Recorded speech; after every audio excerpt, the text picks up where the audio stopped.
Hello from Kensington Security Consulting, where we bring education to national security, a podcast that explores the intersection of Western and Islamic cultures.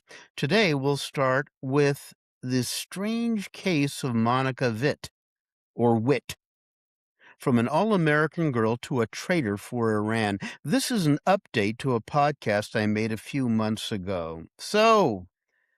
The story goes an all American girl joins the Air Force and becomes an intelligence analyst, studies hard, learns Persian, serves her country admirably, wins awards, and then defects to Iran.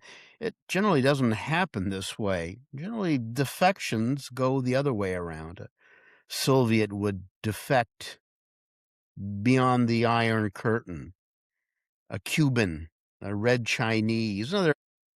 There are, of course, exceptions. Kim Philby and other Cambridge spies skedaddled to Moscow when they knew their cover was blown. A few Americans hightailed it to Cuba, but not very many. This was very rare. Rarer still is somebody defecting to Iran. Some Iranians who lived in the West for a while returned to Iran. Maybe they had very old parents there, and they could live peacefully and look after them. For whatever reason, they might have a hard time bringing them to the United States. Others saw business opportunities a few times, a few years ago, and others were seized by religious conviction. They wanted to return to Iran and take part in the Islamic Revolution, which some did. Now, one was Monica Elfriede Witt. She was born in Texas, raised in Florida, and served competently in the United States Air Force, earned an advanced degree from a top university, George Washington University. Then she defected. She claimed to use her intelligence background, her knowledge of American tradecraft and personnel to support a higher purpose. Well, that purpose was serving the Islamic Republic of Iran. She was indicted by a federal grand jury for conspiracy to deliver national security information to the Iranian government. Prosecutors say Witt provided highly classified secrets to Iranian intelligence and helped target American operations, target anything she could after she defected to Iran. And just a few weeks ago, the United States Department of Justice offered a $200,000 bounty on her. So, what on earth happened? Well, at first she didn't like it in the Air Force. Years after her service and speaking on Iran's press TV, Witt criticized, in her words, a boys' club atmosphere, unquote, and widespread sexual harassment that she claimed was systemic in the United States military. In June 2008, she left the Air Force, earned a degree from the University of Maryland. Now, with her security clearance and her bachelor's degree, she was very well positioned to work for national security contractors. This was a role she held for several years. From November 2008 to August 2010, she worked as a Middle Eastern desk officer in Virginia at a contractor there. She later worked for a nonprofit organization that connected Middle Eastern students to Fulbright scholarship. She enrolled at George Washington University and partially paid her tuition through an Iraq Fulbright scholarship. Now, I assume also that she earned money from her service in the United States military. That's applied, it often is. So you'd think she'd be happy with the situation, but she wasn't. In very choppy English, she published an article in GW's International Affairs Review that was very critical of the United States. She, like many other university students, was openly critical of the United States. And at first, her anti-American rhetoric was indistinguishable from that of other graduate students. There simply is a lot of anti-Americanism in universities, and in my view, very regrettably, in departments of Mideastern studies. Many Mideastern studies have been very hostile to American policies. I would argue, and I have argued and will continue to argue in podcasts, that much of this comes from money from Mideastern states that are not at all liberal and want to use their influence to change American policy and to change the mindset of American students. And regrettably, I think they're doing a very effective job at that. But anyway, the key here is that she began to show signs of disloyalty to the United States. And these signs were noticed, but they weren't reported. Something very similar happened with an American psychiatrist. You may have read the Major Nadal Hussain. He began to turn away from his country and embrace radical Islam. He was born and raised in Virginia. Well, at one point, he unleashed his fury on fellow American soldiers as they were preparing to deploy to Afghanistan. On a rampage at Fort Hood, he shot at anything that moved, killing 14 and wounded and crippling others. It's vital here to note that both Hassan and Witt were ostentatiously disdainful of America, and their fellow students were concerned. Some said, hey, wait a minute, but this woman was in the Air Force. She has a security. Isn't she working for a contractor? I mean, shouldn't she be a bit quiet? And Nadal Hassan also, his fellow soldiers were concerned, but they were also concerned about being tarred as a bigot and Islamophobic. If you're tarred as Islamophobic in universities, you could run into trouble. And if you're tarred in the military as Islamophobic, it can hurt your career, seriously derailing it. Well, referring to Monica Witt, a fellow student at Georgetown later recalled, there were warning signs in terms of go to authorities. One student recalled that everyone just sat and watched, unquote, as Witt expressed strong opposition to American foreign policy in class. Well, no one has seemed really pushed back with even a limited defense of America. So while some people were concerned, a few others said, yeah, this confirms what I thought and what we have been taught in these classes.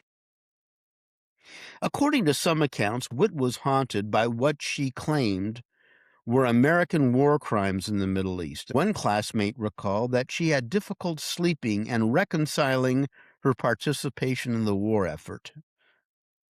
Witt would mention drone strikes, extrajudicial killings, and atrocities against children. She claimed that her colleagues in the military would brag about it. She appeared distressed at what she called, quote, the gross incompetence, unquote, by her superiors. Well, her superiors were not competent enough to catch on to her, but maybe while she was working in the military, she was quiet about it, and she felt freed to express her opinions after she resigned her position and went into academia. I really don't know, but I tell you, I'm very dubious about the claims she made. The United States military has a very proud and clean record. Anyway, her journey towards becoming an agent for Iran government took a significant step in 2012 when she attended a highly publicized conference in Tehran. Since the 1979 revolution, the Iranian regime has arranged visits for intellectuals to speak at conferences, most of which are closely monitored by Iranian intelligence services.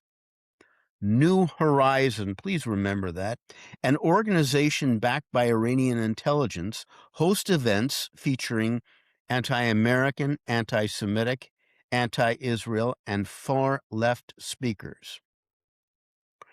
After returning to the United States from this 2012 conference, Witt began wearing a hijab and often discussed her conversion to Islam. Some people found her comments in Iran troubling, viewing them both as concerning and openly supportive of the regime and its ideology. She delivered a class presentation that alarmed some students for its sympathetic tone towards the Iranian government. Now, Nadal Hassan did the same thing. We have a series of podcasts on him. They're called Rampage. Just as Nidal Hassan gave a lot of clues, so did Witt. In fact, a fellow student recalled that Witt's paper, and I quoting him, sounded like a love letter to Iran, unquote. Well, FBI got wind of this and became concerned. Several agents approached Witt and expressed concerns that Iran's intelligence services may be trying to recruit her. And they were right. She met an American Iranian spotter and recruiter for Iranian intelligence less than 7 months after the New Horizon conference, according to the indictment charging her with multiple felonies. The indictment identified a person known as Individual A, who approached her, built a relationship, and arranged her re-entry into Iran. Once there, Witt was provided with housing and computer equipment. Her defection was now complete, and Miss Witt, who had served 10 years as an Air Force intelligence specialist, was now under the operational control of Iranian security services. She disclosed a lot of classified information and made herself available to the Iranian government and their intelligence security services.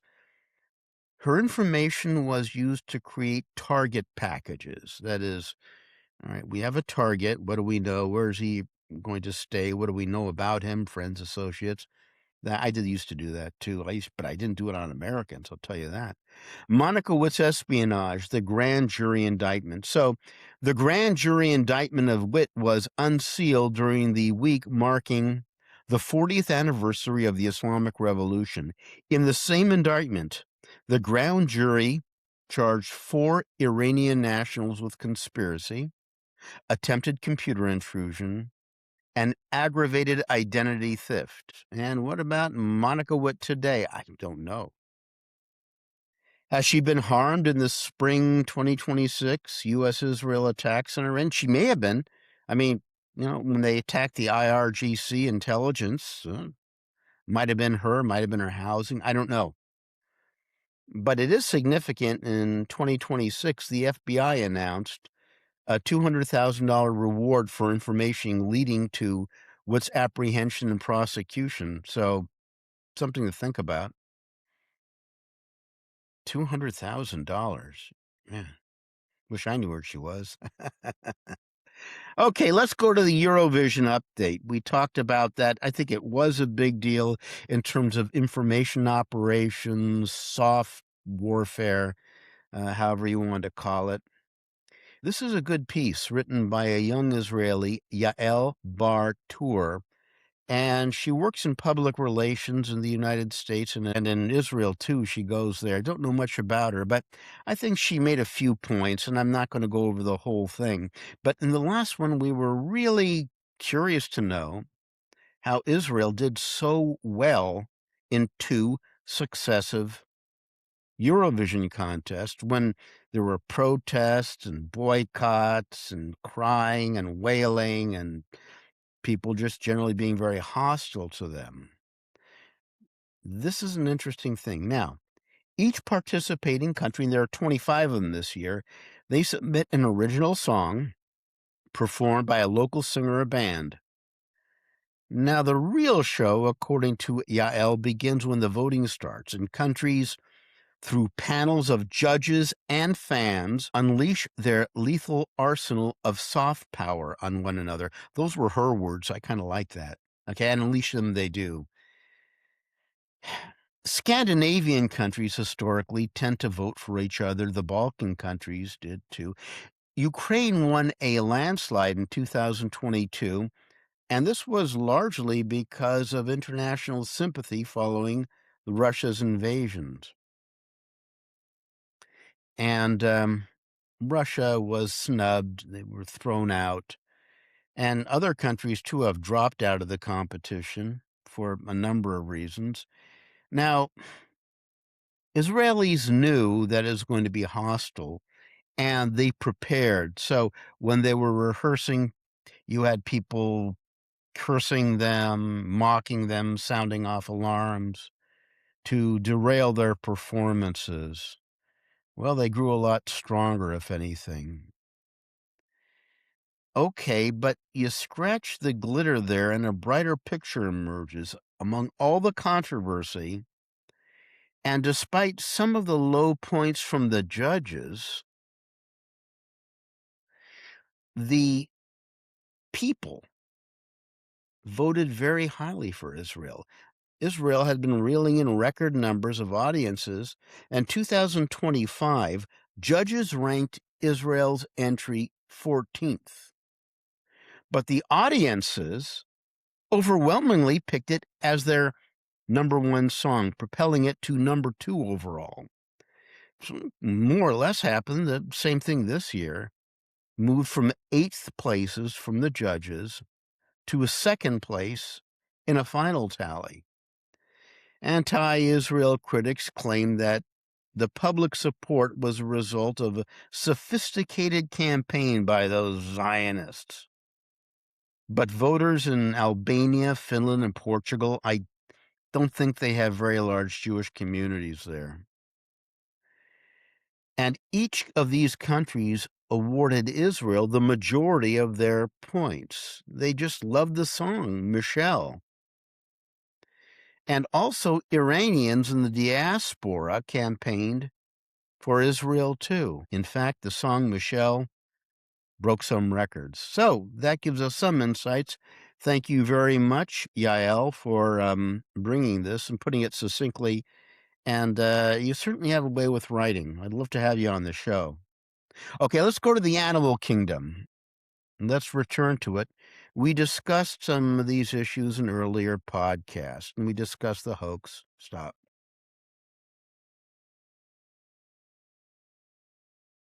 And these were the pigs, the European pigs that were being walked by well-dressed, coiffured European women in Rome and Paris. These women were tired of predatory Muslim men giving them glances, maybe trying to touch them, so they had a pig because they know how Muslims despise pigs. Yeah. I think anybody who would believe that would believe just about anything. There's nothing to that at all. I mean, do you actually think that women, I don't know why a woman would walk a pig. Maybe they have an affectionate quality. I don't know. Maybe you can train them. Maybe they're tidier than their reputation. I think the whole thing's a prank. Might have been a woman just got one to, I don't know why a woman would get one, but I think they have a sense of humor. A woman wouldn't get a pig to keep away. What if the Muslims came by and kicked it? If they walked too close to a mall? I don't know, maybe a rabbi would kick it if it walked too close to a synagogue. Well, that's really all I want to deal with this pig thing. If you're interested in something, I am too, but enough of the swine. Okay, let's go to other animals in the Middle East. Now, these are tales that are put out by the Palestinian Authority. And we're going to go into the detail because not only are there Israeli super rats, by the way, we have a contest.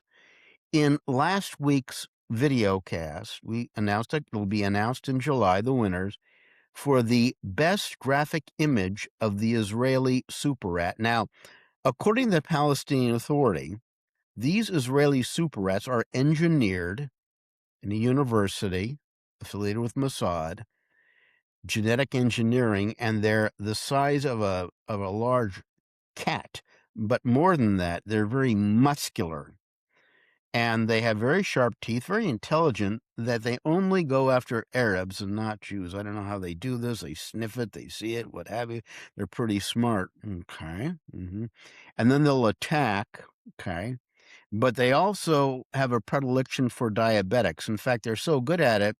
One woman who was sleeping on the ground who had diabetes noticed that most of her foot was gone. She didn't notice it. Yeah. So let's go into other. Now, these are given by the Palestinian Authority. They're not just on the street, the Arab street kind of tales. First, there are wild boars. In 2012, wild boars in the West Bank were released. They did this to trash Palestinian Arab crops and to terrorize villagers. They were, once again, they were very intelligent, trained to distinguish between Jews and Arabs, and targeted only Arabs. God, they're smart. For animals of lesser intelligence, such as donkeys, sheep, and cows, Israeli intelligence attached eavesdropping and recording devices and cameras to monitor farm life in Arab villages. The Palestinian Authority did not explain why Israelis have a continuing interest in Arab farm life, but maybe they think that there's some terrorist staging going on. I don't know. Anyway, there are also the hyenas that attack Palestinians in the Jordan Valley. And they were released in 2016 to terrorize and kill residents of Hebron. But these residents of Hebron cornered one and picked up stones and stoned the hyena to death. And let's not forget squirrels. These, like the donkeys and sheep and cows, had surveillance devices. Well, you can draw your own conclusion, but I'm pretty sure they're hoaxes. If you have a case to make, you can make them.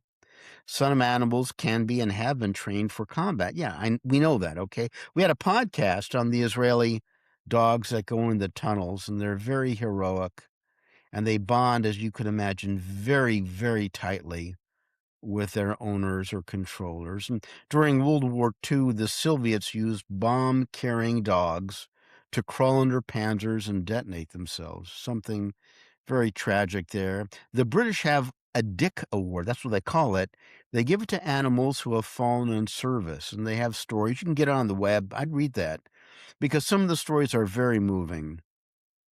And I'm sure that the Israelis have used animals in war, of course, but designing super rats to distinguish between Arabs and Jews, kill the Arabs. Well, until somebody provides evidence, I'd say that these are hoaxes. Now, we are an education service, so I want to leave you with some things here. I see a few possibilities for term papers for Mrs. Witt. For national security students, consider comparing and contrasting the lives and motives of Monica Witt to the Cuban spy Ana Montez. There's something there. Also, there's even a better one. Compare Witt to Nadal Hassan. You could compare the motives, the religion, the response in the case of Witt to the university students, and Nadal Hassan to his fellow soldiers. They saw signs, but they didn't know what to do with them. There's a lot there, believe you me. And if you have an interest, just send me a copy of an outline, and I'll take a look at that outline for you. There's plenty of stuff there, and it would be a pleasure to do this for you. Okay, wrap up. This video does not represent the official position of the United States government. On behalf of Kensington Security Consulting, thanks for listening. It's been a pleasure. Out here.